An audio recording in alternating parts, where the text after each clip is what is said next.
Hi, my name's Richard Lloyd, and today we're going to show you a little video about how to set up a germinating seed bait for detecting soil insects for spring and summer plantings. So there's a whole complex that can impact quite dramatically on crop establishment. These include things like false wireworms, true wireworms, field crickets, black field earwigs and wingless cockroaches. The main crops where soil insects have traditionally been an issue are sorghum, corn or maize and sunflowers. Take a sample of grain, preferably the same as the one that's about to be planted. Place a small sample, roughly about 200 grams of seed for each 100 hectares of field you're going to sample. Cover it with water and allow that to soak up the moisture for at least 2 hours, preferably overnight, to enhance germination.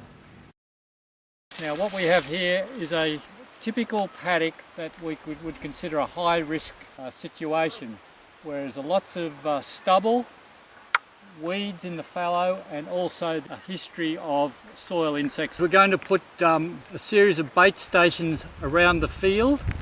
And what we do is we put a square of 4 baits 5 metres apart, and then we repeat that process 5 times randomly throughout the field.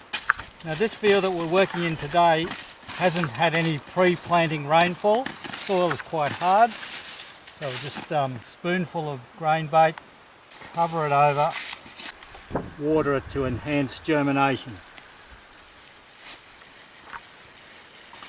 Pace out 5 metres.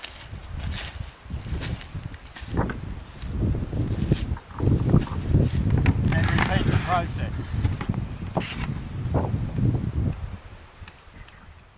Mark where you're going to put the germinating seed baits, because if you have a high insect infestation, the baits could be potentially totally destroyed, so you would not be able to detect them.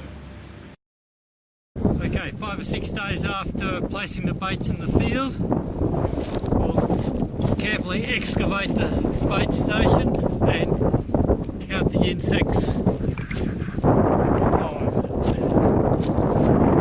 Okay, so we just carefully prise the bait apart, counting any insects as we find them. Here's one. Large false wireworm larvae.